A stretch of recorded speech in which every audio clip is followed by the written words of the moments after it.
Mr. Sullivan. How are you? We're reverting back to civilian names today.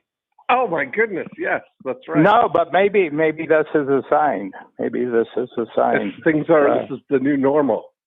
Yeah, I think that maybe our field commissions are wilting. It's raining today, and I feel my uniform melting. Oh my goodness!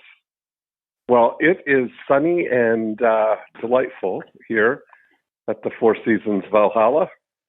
Oh, that's great. Yes, it's wonderful. Yeah. It's spring-like here. The magnolias popped up yesterday. We had a bright sunny day, and we have 3 magnolia trees in our compound, and all 3 of them popped out this morning. So that's a good sign. That's perfect. I love magnolia trees. Those are. They're usually the first ones. They're the first ones out, and they don't last very long. They last 2 or 3 weeks, and then they're on with the hard work of spring and summer. Mm-hmm. So, how was your week in confinement? Yeah, well, we got a lot of territory in the beaches that we can walk around to, so there. Yes. But we've been strictly, on Zoom, everything. So this is five full weeks now that we've been doing everything by Zoom. And can you believe that though? Like that's my thought about this. Is I realize it right now. Is that even if it extends a little bit, and what's the talk in Canada on? Well, they're strictly taking their cues from the Democratic states, and so the first 31 states came out, like the governors of the 31 states, more or less, following Trump's news conference on Thursday. Next day, 31 of them had said, early May, first week of May, second week of May. But very interesting, 28 of them were Republican, and 3 of them were Democratic, and 3 Democrat. I don't know what the third one was, but 2 of them were Nevada and Colorado, so western states. And the prime minister has been missing in action up here. You just haven't seen him. He really hasn't said anything. And maybe it's just because with his constituents. Yeah. Yeah. Well. Yeah. I really don't know. But they're in a bind. Because it really shows you the Canadian economy is just a subdivision of the American economy. So, if America doesn't open up, Canada doesn't open up. Right. Yeah. So, here's the thing, that even if it does extend through May, we're still more than halfway through, which is really who knew how fast it would actually go? Like 5 weeks is gone. Yeah. They're not wasted weeks either. No, exactly. Every week we've extended our knowledge and and certainly our intentions into expanding what you can do with this technology. Like I kind of accepted right off the bat, when we went to Zoom the first week, and I said, well, this is the new growth area of our company. So we might as well learn as much as we possibly can about different things. And we learned an incredible amount, just in the first week, even before we started working. And Mike Koenigs has been a great help here, because he's got he's got his finger on the pulse as far as things that you can do, other programs you can bring that cooperate with Zoom, and like apps. There's like apps that but But for streaming and all of that stuff. If you had Zoom stock in February, you're feeling happy in April. I know, isn't that something? I mean, this is, and everybody, by and large, nothing but positive reviews from the people who are experiencing things. Yeah. I mean, it's been nonstop. I mean, I've done now, I just completed my second breakthrough blueprint in the virtual boardroom, and it was fantastic. I've been speaking at other, virtual events, often two in the same day, where able to go back and forth. And Joe Polish had his Genius Network event yesterday, or Thursday and Friday. So, I mean, everybody's adapting, and it's really great. Are you going shorter with your sessions? So I'm going my breakthrough blueprint. I'll tell you what we found. You go right ahead. I'll tell you what we've discovered after you tell me. Yeah. So I went from normally. I go from 10 a.m. till I thought 4 o'clock was going to be the thing with a lunch break, and then a morning break and an afternoon break. But when it turns out that we've never stopped at 4 o'clock, it's 5 o'clock or a little bit later, just because the conversation, you get going, and there's really, when you're involved in it, it's not much different sitting. If you've got your environment, it's not much different sitting in my studio than it is sitting in the boardroom. You're still sitting and talking, doing the same things. So I felt like it would be different, but I think when you get the right peripherals, like you've got a nice microphone and you've got a good environment, it's relaxing. It's not not at all taxing. Like I think in the beginning, if you don't have a good microphone, or people are not that they feel like they have to strain their voice to project it. But I'm finding you just with the right mics and environment, quiet environment, you can just talk regular tone, and that, I gotta say, the thing that everybody's loving is that when at the end of the day they're at home. I mean, we have people from went from California to Canada to here in Florida to Ireland at this one, in the UK. So it was really the time zones. It works out. Yeah, well, we're sort of chunking it. So we've taken a look at each of the workshops, and we said, well, there's actually three parts of the workshop, and we can break them into 3 2-hour sprints. And so of course we have no competition with. This is an unusual time because we have no outside competition for their time, like they're going here or they're flying here. Nobody's doing that. So, right. So anyway, we did that, and we did it, it was a testing period. And if you're going to make a mistake, it's better to make a 2-hour mistake than a 6-hour mistake. Yeah. But actually it's worked out very good, and our skill level we've done 10 2-hour mini workshops. I think the last 2 weeks, and I've got the way I see it right now, because we've extended in May. Ordinarily that wouldn't be workshop time, but nobody's going anywhere. So I think I have 12 more over the next 3 weeks, and I enjoyed the one that I was part of. Yeah.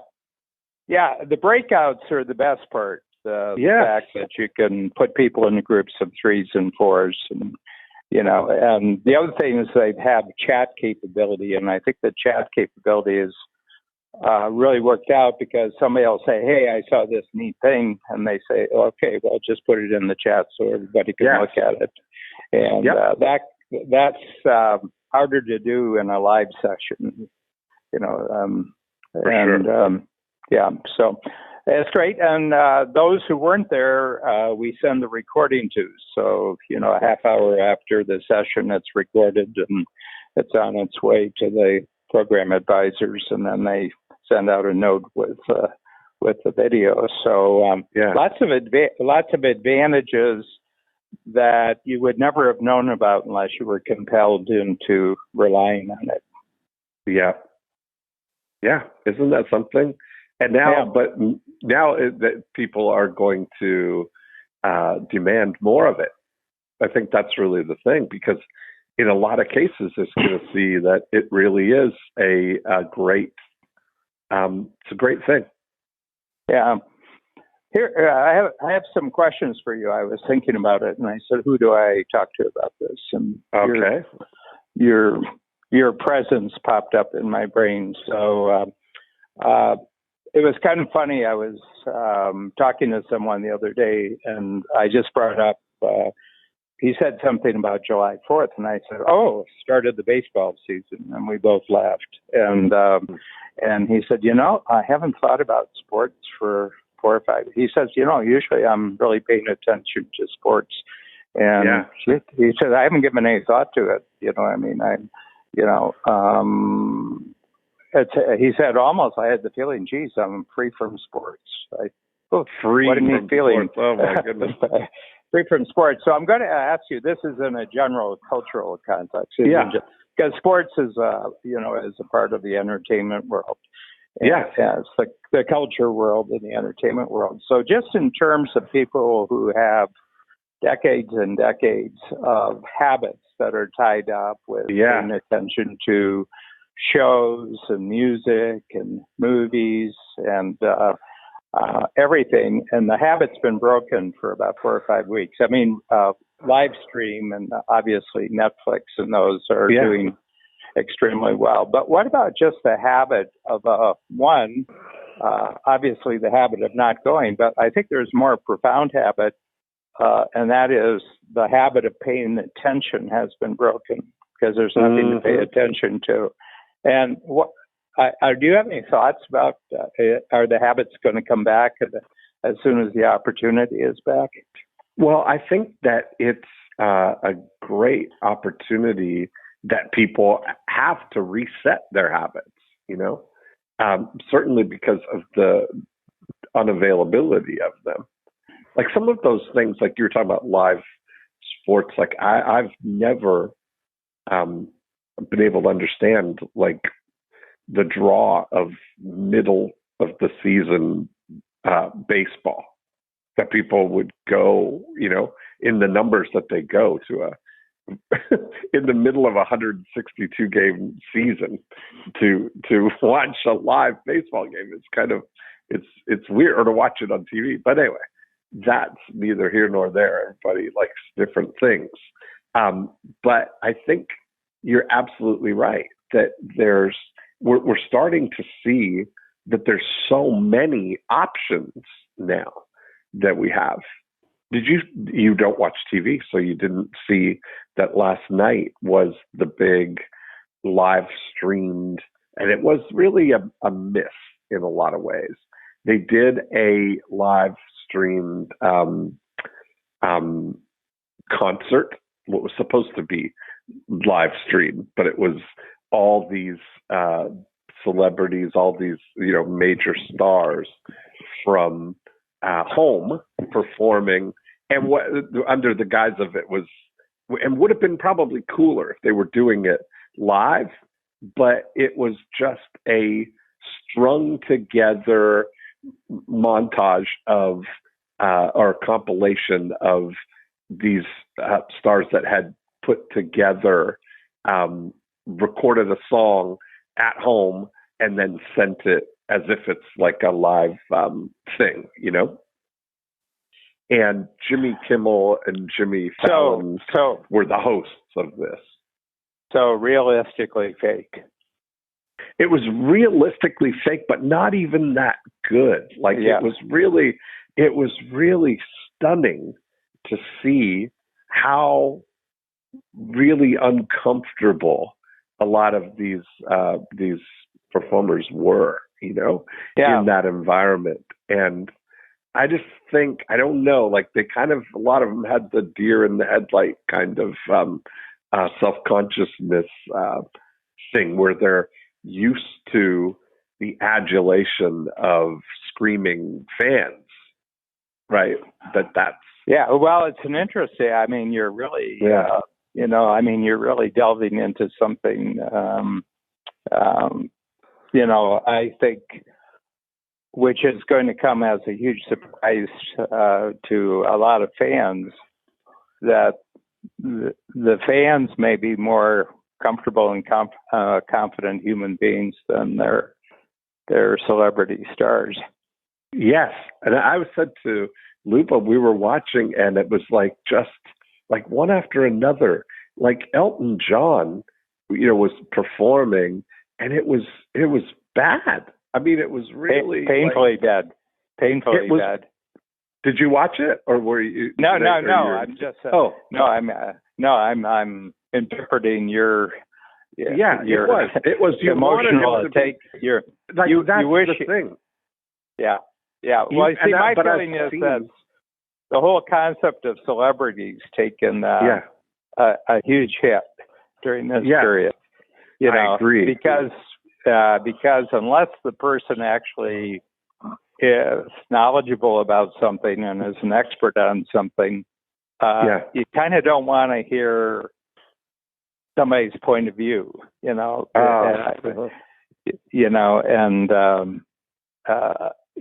very, it's just really, really interesting that, unless you're doing something or, delivering something or carrying something or fixing something, your point of view is not very interesting these days. It's amazing, isn't it? But you think like some of the performances were not what you would expect. That there are cover artists who are on YouTube right now. That you were doing. I just feel like this. If Elton John was like auditioning for American Idol and someone else doing a cover of an Elton John song, they would say, maybe singing's not your thing. And that. I mean, I love the enthusiasm, but just singing's not for everyone, as Randy Jackson once said. And it was just, it was the part of it that was missing was it was definitely felt asynchronous. There's something about the what could have been intimate, the intimacy of the Zoom meetings and the things that we do is that it's synchronous and we're in it live together. And that's what creates the intimacy. It's not where, it's not like doing a one way where you're streaming live, but you're not interactive, or a recorded thing that's just played, like clearly somebody was just pushing play on all the things, all the video, one video after another.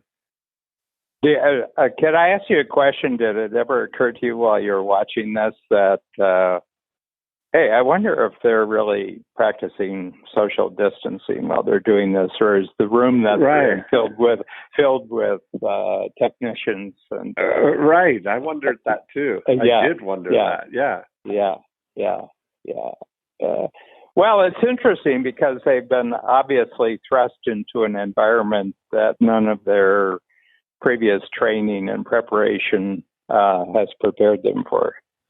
Well, I think there was an awkwardness and stiltedness to. Do you remember when almost like you see the early video or film when people were like uncomfortable standing, like not knowing what to do because they're taking moving pictures of us, right? It was really that level of awkwardness around it. And I think some people are going to, I'm just hoping, somebody's going to embrace this and really get the intimacy level of it.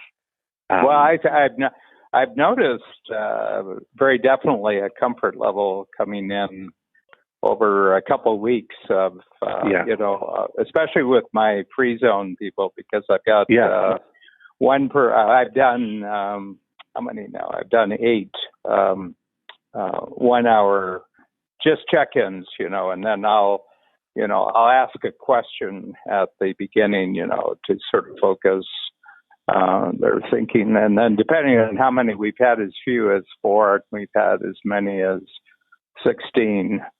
And usually somewhere in the 8 or 9 area are there, and I'll just ask a question, like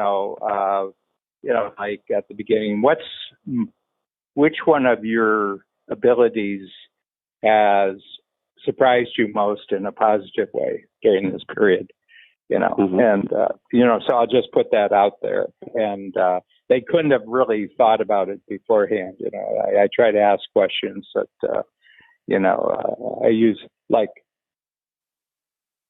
ability surprised you in a positive way. There's a whole bunch of thoughts in that sentence and in that question. And the brain can't avoid a question. That's one of the things that we've found. And so the brain's got to say, gee, okay, let's look at this. So, oh, yeah. And I think people are surprised with what they come up with as an answer. And you can feel the energy. I mean, it was the energy that was obviously missing from, if they had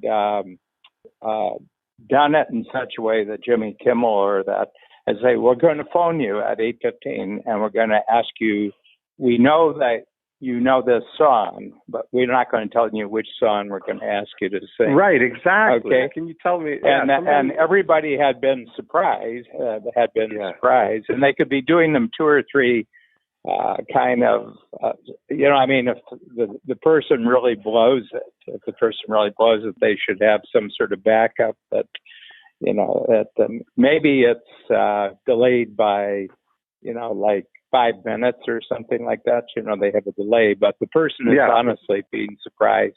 So there's that energy of surprise. There's that energy of having to create it on the spot. I think that the person who won the creativity prize is Keith Urban. He did a performance where he played 3 roles in the. He did a tricky recording thing where he actually played 1 round and then he actually did another video, but it looked like he was playing with 3 of himself. So he did 3-part harmony and 3 guitar parts, and it was really like creative. I thought of any of them, it was the best performance. A lot of people thought it was kind of hokey, but it was certainly the most creative. Like, okay, we're not going to try and trick people into thinking this is live. Let's do something. Let's do something creative here. And it was really well done. What have you noticed in terms of your own increasing capability? So like if you go back to 5 weeks ago and now you move forward, what have you noticed about? Well, I'll ask you the question. What about your own ability that surprised you most in a positive way? I think I adapted quickly to it. I mean, that was something that was a necessity, right? I was like, I don't know that surprised me, but it was certainly something that I made a decision. Is I think to be able to move in the direction of where the footing is solid as opposed to pine away for what was, because it's comfortable. Mm-hmm. I'm used to doing my live events and having that, the comfort of the physical presence and stuff. So to be able to pivot, I guess, and adapt like that. And really just, I'm looking now, you're thinking, bigger in terms of the reach now of just the ability to do more of them. I'll certainly do more breakthrough blueprints now, simply because it's easier for both me and for others, because they don't have to do the traveling. And that, I think, that was one thing that pleasantly surprised me, is how great the experience is of doing it that way. Just in every way. I love one of the things one of the things that really strikes me, it's made clear something. I had a discussion with one of the technology people, and he says, well, everything's going global now. And I said, I don't know any global people. I said, I've never met a global person. And, he was talking like global citizenship. And I said, can you show me your global citizenship passport? Right. I've never seen a global citizen. Well, he said, it's only just a matter of time. And I said, I don't know. I said, I think local people are kind of jealous of their controls. And I don't think people will give up their controls of what happens locally. But I said, let's take somebody. I said, so who would you think would be a global person? Let's take Mark Zuckerberg. Maybe Mark Zuckerberg's a global person. And I said, I bet on a personal level, Mark Zuckerberg, people who really mean something to him, I suspect that he doesn't have any more really, really important people in his life than you or I do, and, and I think it's probably a dozen, maybe a couple of dozen. If somebody said write out a list of the people 5 years from now who are still going to be important to you, I said, I doubt if it would get more than, a couple dozen people. Some would be relatives, some would be, direct relationships, some would be longtime friends, some of them would be, interesting conversationalists and everything like that. And I said, so the thing is that nobody's really more global. And these are specific relationships. These aren't, my Chinese friends. Well, I said, name one of your Chinese friends. No, but I feel friendly toward the Chinese. And I said, yeah, but they're not your friends. They're not individuals. You've just got a thought that you're one of these big-minded people who can imagine faraway people as somebody that you really like, but you actually don't. You don't actually know them. You don't know those people. So my sense is that we're all very, very local, but we've been in the habit of traveling across borders. We've been on planes and mostly on planes.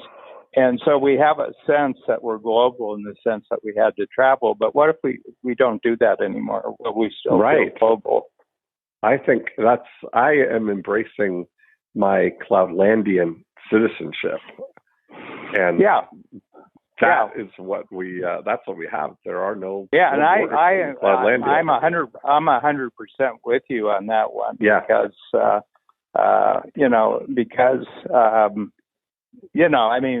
Ninad, who's in our free zone workshop, so he's come in twice from Mumbai, and he has to, I'm not sure. I think he has to get up very, very early in the morning, like it's around 5 or 6 in the morning. When I'm not quite sure exactly what the time frame is there. I think he's 10.5 hours difference. So he's 10.5 hours further into the future than we are, and but this is the first time that he's been able actually to connect with his free zone, buddies between workshop days. Yeah, and it was great. I mean, he was there, and everybody. The person I had somebody from, who lives in Richmond Hill, on there, and the guy from Mumbai, and they're Cloudlandia. They have Cloudlandia equality. That's great. It's 9 p.m. in Mumbai right now. Yeah. So yeah. There we go. Mm-hmm. Yeah. But it's it's really it's very. It must have been an early morning one, and we caught him later in the day. Must be, yeah. It must have been like 9 o'clock, and he was at 7 o'clock in the evening or something like that, Well, it's really interesting that I was thinking about this for a long time, Dan, that I realized as I grew up in Toronto, in Halton Hills, growing up, I felt like I had a very Canadian experience, right? Like growing up in Canada. And when only now, like looking back at it now, having seen a lot more of the world and a lot more of the things, I'm only through the lens of what my experience was, right? That it was really like I grew up in the GTA, which is really just when you look at where everybody is, that's how the experience was formed for us. And I remember thinking, so my mom was born in 1936, and she grew up in Newfoundland, Stephenville, Newfoundland. And so my parents met because my father was in the U.S. Air Force, and there was a U.S. So Air this Force Gander, is it sort of like Gander? In Stephenville. It's close to Gander, in Stephenville. And so that's how they met. But up until then, my mother had never left Newfoundland until she was 30 years old. And so she's describing, as my memories, my only lens on what the 40s and the her childhood were like was very different than when I became older. I started thinking, okay, well, New York City was around and vibrant in the 30s, and all the, you see all these things. I remember being like watching some of these movies from the 30s and being surprised that they had big modern buildings and all these stuff, because my mom's tales were of like getting the firewood for the oven, and going to the schoolhouse. It was almost like Little House on the Prairie kind of vision of what it was really like in small town Newfoundland compared to New York City. And but I didn't have any access to that as a reality until I became older and got to experience these things now. But now I've realized that you don't have a sense of place the way that, like, almost like our regional sort of things are less and less important because we're sharing this Cloudlandia experience. Like I think about our lens to the world was shaped by the Toronto Star and the CBC and the Buffalo news channels, right? That's how we saw the world. And that's not the way it is anymore. We've got a global experience of what's going on. Yeah. I always thought it was funny because it struck me that the news from Buffalo was always some fire in Tonawanda. That's what they always. I was just going to say that. I'm like, holy cow! It seems like everything was on fire. That's all in that was Tonawanda. fire in East Tonawanda. Yes. Yeah. What's going on there? Oh, it's funny that you say that, because that is exactly what I was going to say. Yes, yeah. So you realize it's just in. There's a 4-alarm fire in East Tonawanda. I said, after about 10 years, is there anything left? Is there anything left to burn? A great fire. Yeah. And well, it's interesting because I'm really appreciating kind of the local neighborhood here, and I think you're appreciating your Four Seasons Valhalla, where I haven't left where you are in a month. Yeah. I've not left the gates of my community in a month. Yeah. And but I really, so the next level of this, Dan, is that what we really have is this, let's call it, at the outside, really, a 5-mile swath, right? A 5-mile little radius that, in the best of times, really, when I'm here in town, I'm really within southeast Winter Haven, right? But this is from downtown to my office to the golf course to all of that is within this little 5-mile thing. And I think that those are really the only two things that that are the only two things I have, is the hyper local 5-mile radius or the rest of the world through Cloudlandia. Yeah. The interesting thing, I mean, if I've been talking to people, this is just one of those. It's kind of like a hobby thought, It's a thought, but I said, now, when you say you live in Toronto, what does Toronto actually mean to you? And everybody's got a different answer. So, for example, mine stops on the east at Victoria Park, which is about 7 blocks to the east of us, Victoria Park. And I'm only conscious that there's a street there that's called Victoria Park because you can't go any further on Queen Street.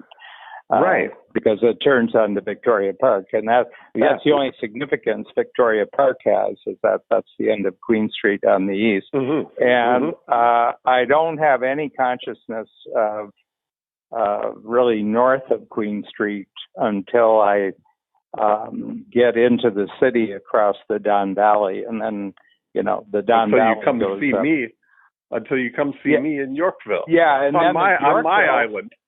And then Yorkville. In the city itself, my consciousness of the city doesn't go any higher than DuPont or Davenport. Casa Loma, it's sort of at the level of Casa. Yeah, it's the old shoreline that used to be the old glacier lake, where Casa Loma is. That's how deep the lake used to be. The old, back in, tens of thousands of years ago, there was a lake called Lake Iroquois. We were we're all underwater in Lake Iroquois for the most part. And then on the west, it doesn't go any further than Dufferin. Dufferin is just the next major street beyond the office. And that's my Toronto. And it's very, very rare, very, very rare when I go someplace that's outside of that, that range. And then I talk to other people, and they live in Etobicoke, and they define their area, or people, in Lawrence Park, or people in Richmond Hill or Thornhill, and everything like that. But they don't travel too far outside of their locales, just like you. Nobody travels too far. I don't even think I've ever been to Richmond Hill or Thornhill. I don't even know. That may as well be. I always joke about the other side of Winter Haven. But you've made a lot of money off of selling the knowledge to Richmond Hill, and that's exactly right. And I think, Dan, when I look at this now, if you take that little swath right there, that's your mainland, right? Yeah. So your swath of the mainland is in that radius. And I've really been examining or thinking now about the distinctions between the mainland and Cloudlandia and what things are essential and only possible on the mainland, because those are the only things that are going to, I think, really survive the mainland. That's because everything else, if it's any kind of physical good, any kind of thing can be delivered within, the longest overnight to your doorstep, and mostly within an hour. That's really you start to think about the things that can only be done on the mainland, and there's less and less of them, when you really start looking at it. I mean, your physical environment, your house, and your any of the maintenance and repairs of that, your anything that needs to be physically done to your body, like, chiropractic or getting your teeth haircut done, or your haircut, or your all of those things that involve physical proximity,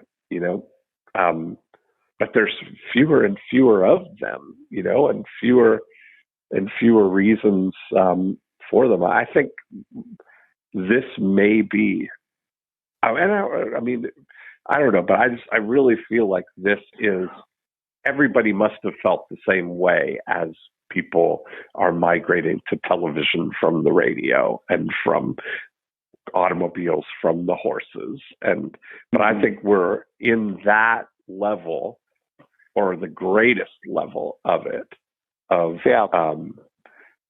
migration now from the mainland. Well, and I think the first one that was kind of triggered by a single common event, like I was talking to Tucker Max the other day, and he said, this is the first time in history that we're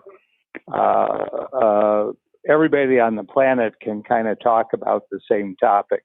In other words, it's a daily topic. I mean, you might be different in your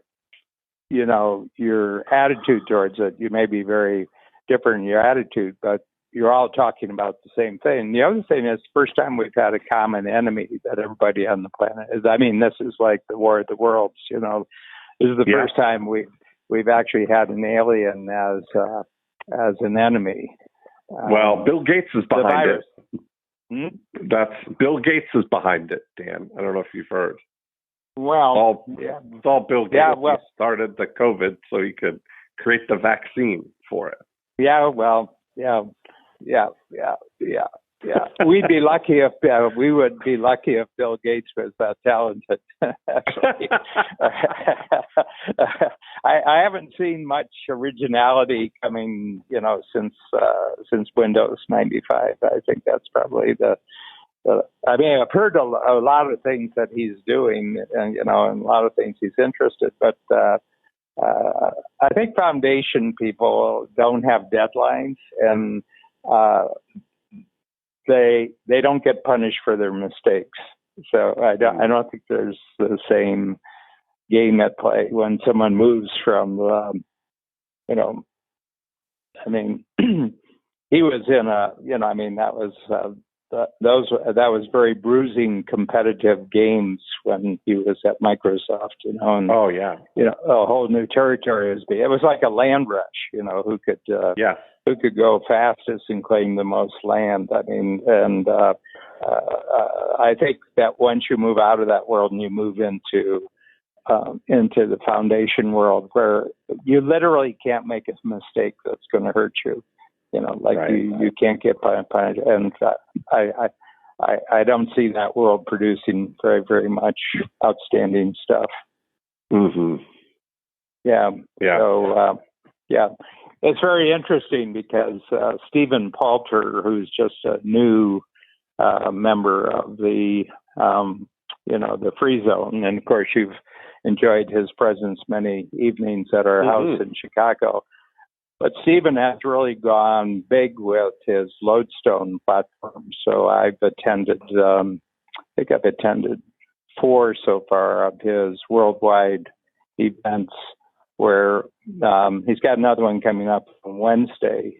He had 2 last week, and I saw 2 weeks before that, where he's interviewing. He's getting all the frontline, the frontline participants in the medical industry, the IVF, that's his specialty, and then OBGYN, and then he had a patients group. He had 200,000 on his event. That was a big event, 200,000. Wow, that's crazy. Wow. Yeah, 200,000, and then, but generally he's in about where he's working with medical specialists. He's got a couple of thousand. So last 2 weeks he had 2,500, and they were from all over, and they were just talking from. It was the first one was really on what's really being determined, that the kind of equipment and the kind of protective equipment that frontline first responders have to have. And it was pretty clear out of that. You got to have the N95, which is the mask, the N95 mask. And the first thing is that there's been some horrible mistakes where doctors will be fully equipped, and they're with patients, and they're in the medical situation, and they're completely protected. They've got the mask, they've got the gloves, there's no bare skin and everything else. And then they take a break and they go into a conference room, and all the doctors take off their protective equipment, and half of them within 2 weeks are down with the virus. Yeah. And there's just some it's like it wasn't until the 1920s that doctors would wash their hands between surgeries, like they would. Yeah. And so I remember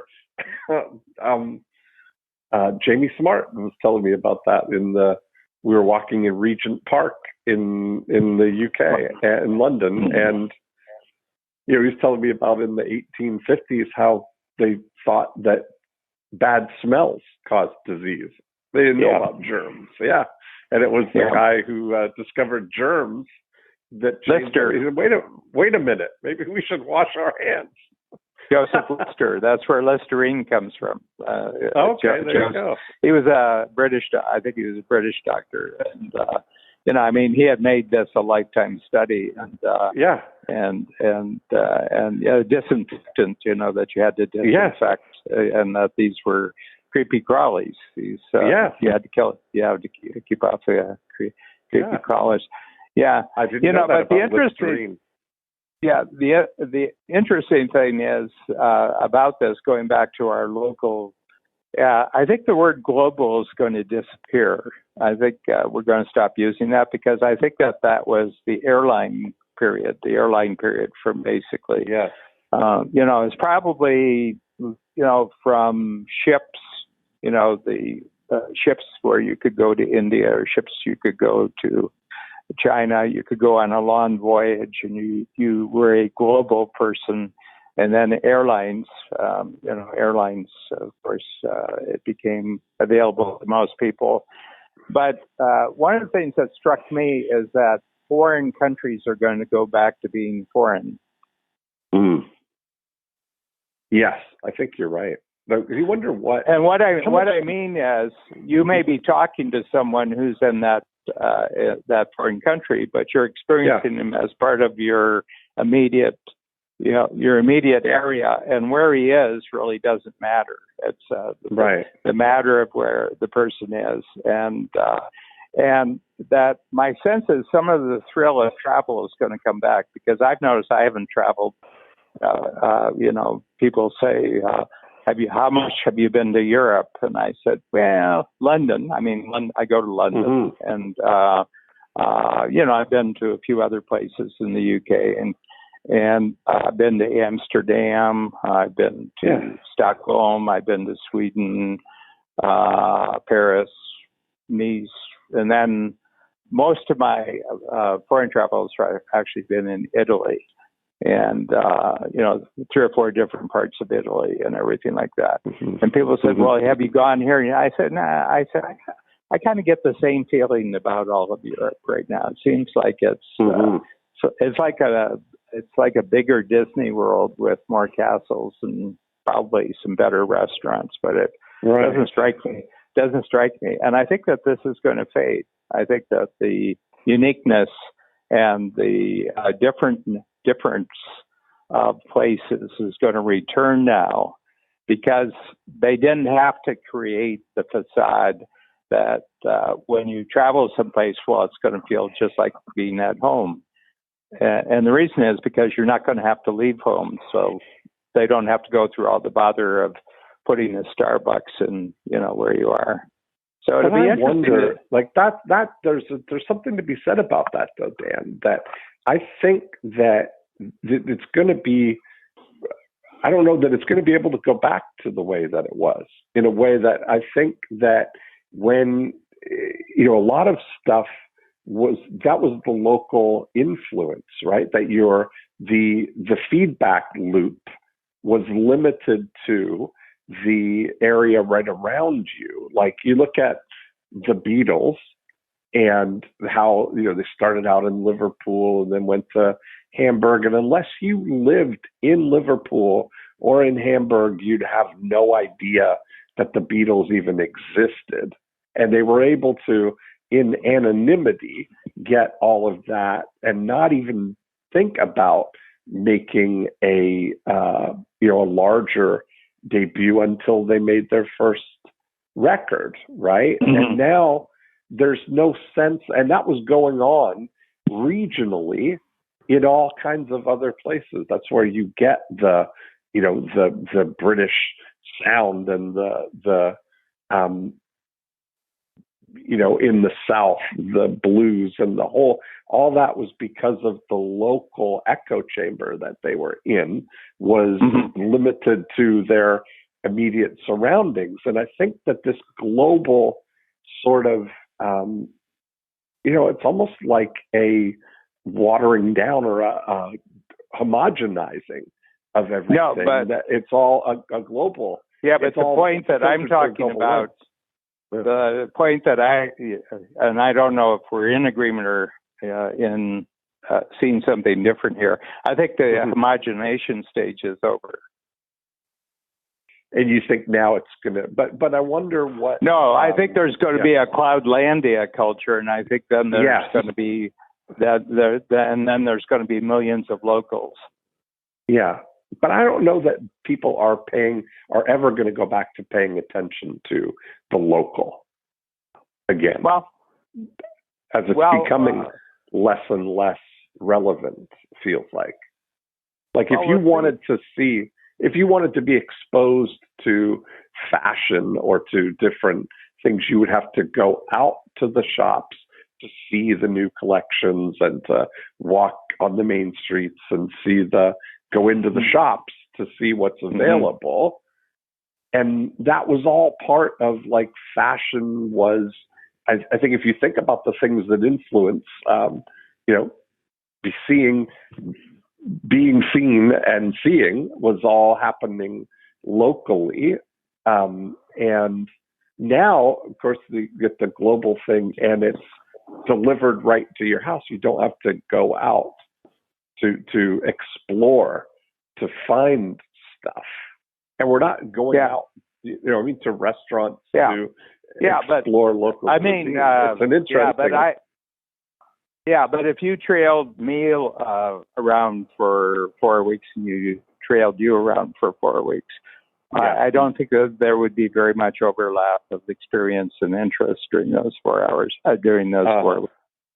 And what I'm saying is yours would be intensely local as you defined it, and mine would be intensely local as I defined it. Yeah, right. But we do have, big themes in common, and we do have, we have technology in common, and we have a conversation in common.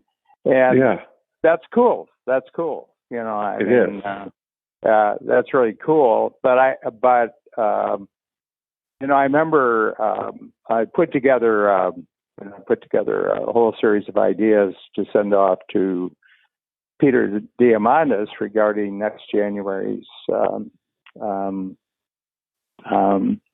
Abundance 360. Yeah. Mm-hmm. And I said virtually nothing that you were predicting 8 years ago, with the exception of the longevity topics, the medicine, health, longevity one, and the personal empowerment through technologies that every person in the audience,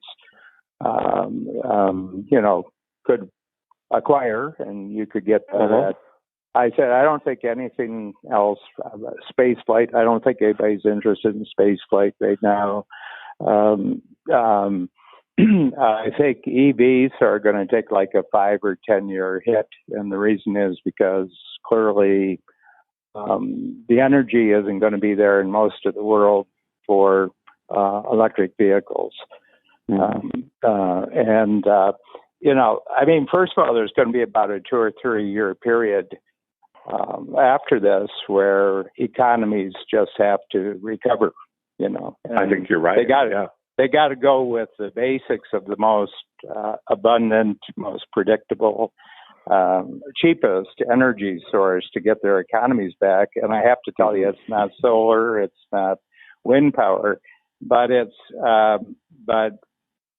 electricity won't be used for luxury items unless you're a luxurious person and you can do anything you want. But my sense is that there was a window of opportunity there for about 4 or 5 years. And if they didn't get through that window, my feeling is that EVs are just going to be, they'll be kind of like affluent boutique style part of the car industry. There's no interesting. Yeah. Right now. And I think I remember when Elon Musk brought out his master plan. There was kind of like a master plan, and it was so funny because his master plan was that he brought out the S, the original sedan, and in his master plan he was going immediately to the R, which was the cheapo. It would be the $35,000 to $50,000 car, but he didn't. He went to the X, which you and I have, right? You have an X. Yeah. Well, that was a high priced car. That was like $100 and a half or whatever we paid for it. And he delayed for about 3 years, and I think he missed his window there. I think that if he had crossed over and just done a collaboration with Toyota or somebody and who really, really knew how to pump out large numbers of cars, then I think that the EV would have gotten a beachhead. It would have gotten a foothold, and there would be a lot of them out there. But I think they've missed their window on this one. Yeah. Same thing happened in the beginning of the 20th century because there was a lot of experimentation with electric vehicles in the early 20th century, but the First World War put an end to that. There was, so they'd hit another global kind of event, which and space travel. I think the military, the government's going to go big time. The U.S. Yeah, the U.S. Well, Richard Branson's been promising that version. 1989. 1989. No, but he's been selling tickets since 2004 or something. Well, it's just 6 months. I expect within 6 months. This has been. Yeah, that's what it was. Could be next year. Yeah. The Pixie Dust. It's the latest. Yeah. Latest version. You and I both know a couple of people that have tickets. So. A couple $100,000. I think it costs $200,000. Or something like that. But the interesting there again, he broke his model because Richard Branson wasn't a risk taker on new industries. He was a polisher, and a repackager of existing industries. Right. He put in a better service model, better packaging. There was a better consumer experience. Spaceflight, nobody knows about spaceflight. it's still, I mean, we're at the Wright brothers stage with spaceflight as far as consumers goes. And the other thing is that it's dangerous. I mean, it's and the first 40 miles are tough, but it's very, very interesting. I went down the list of Abundance 360 predictions and what people are going to. Virtual reality, I don't think people really. I was just going to say virtual reality is, although that is, that is going. I'm experiencing it now. We got Philip a virtual reality Oculus headset, and I mean the environment is pretty amazing, but it's not certainly wide ranging yet. Gary Klaben is very bullish on the VR meetings and environments. So I'm actually going to talk with him tomorrow a little bit. Yeah. I don't know because I've been, I've been experiencing a lot of Zoom. I've had probably, all told, I had 25 events of either inside the company or outside the company events. Yeah. In the last 4 weeks. Yeah, and me too. I don't have any need for any fuller visual experience than the one I'm getting. With you. I agree with you. I'm getting. I said, first of all, Zoom is it's clear. The definition is very, very clear, and you can even make yourself look better if you hit the right button. You can, right. Yeah, you can actually, make yourself, really look good on the some screen. Filters. And the other thing is the conversation. Really, that it's the draw of it is really the conversation. It's really the interaction of the people, and you're finding that, of course, with Breakthrough Book, the Blueprint, And instead of cutting at 4, we're going to 5. We're going to 5:30. Well, it's the conversation that's doing that. That's exactly right. Mm-hmm. Yeah. So, what have we done in the service of Joy of Procrastination today, Mr. Jackson? Well, I think we're essentially. I think if I could sum it up for me, it's saying, as far as Cloudlandia migration goes. Come on in, the water is great. That's really, I think, the thing for me. I think that's where we're headed. I'm interested in exploring this whole. It is interesting what our definition of the mainland is. That we're really experiencing the mainland in these little boundaries of our mainland, and there's no sort of Well, your talent show last night was not a satisfactory answer. That's true. Exactly. Yeah, they have big hopes. I think that somebody's going to have, I think, if somebody figures out how to be comfortable with it and have, I think that somebody like Taylor Swift is going to figure this out and have an intimate and interactive. Well, probably someone brand new, actually. Yeah, you're absolutely right. Yeah, like someone who just emerges, like Elvis, or Motown, Yes. I mean, Motown's great breakthrough, and that whole movement was that white American teenagers with disposable income really liked black talent, like black singers and black music and everything else. And probably, the civil rights movement wouldn't have happened in the 1960s if rock and roll hadn't happened in the 1950s. Wow, amazing. Yeah. So the big thing is, my feeling is, it's like your two guys, the one from Amsterdam and the one from Atlanta. Those are the originators right there. I think anybody who is famous in the pre-epidemic world, probably it'll only be a few who are better in this new world. Yeah. Yeah, I agree. Yeah, there will be a whole certainly new group of inventors, innovators, entertainers, breakthrough, and they'll just grasp the. They won't have any prestige or status at stake. They'll be willing to take risks. Because now you see it. The generation coming up behind they don't have any idea about TV or traditional movie stars. It's all YouTube stars that they look to. Yeah. Self-made. Yeah.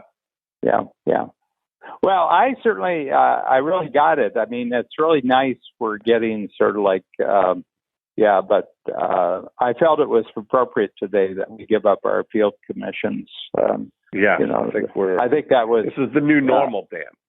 Yeah, there was incoming over the last 2 or 3 weeks, and now I think you're right. We kind of know that the truce, the armistice, is going to be called. Mm-hmm. And but the really interesting thing is that I was watching Trump, and I've been watching Bill Maher. Do you watch Bill Maher at all? I do occasionally, not all the time, but I do. I like YouTube, him. And he said Trump's just going to kill them because they've let him take 100% responsibility for optimism. Yeah, amazing. Yeah. You never want to give the other guy a free piece called optimism, and entertain. And he's entertaining and he's optimistic, and the people who don't like him are pessimistic and they're boring. I mean, is there a problem here with our?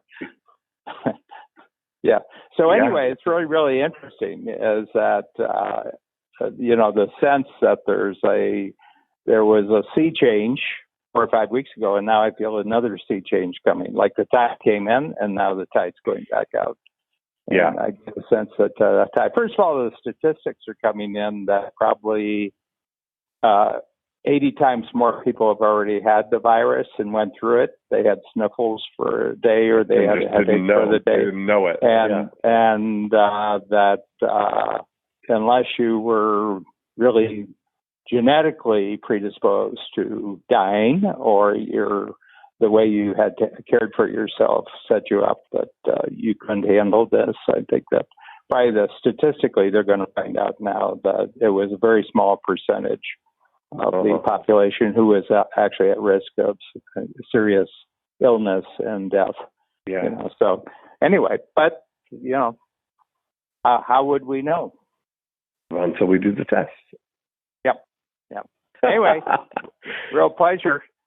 Yes, Dan, always. I will, same time. I'll be here. I'm going to be in this exact place in the mainland next Sunday at this time. Are you more or less going to be in this? Yeah, absolutely. But our notion of Cloudlandia will have expanded over the next 7 days. I agree with you 100%. It's a book. That's it. Yeah, I think we should do a book. Amen. Mainland. Next time, let's make I've got more thoughts on I'll do tuning your VCR too. I'll do a fast filter. Fast filter. Okay, great. Okay. Thanks, Dan. Bye. Okay, thanks. Okay, bye.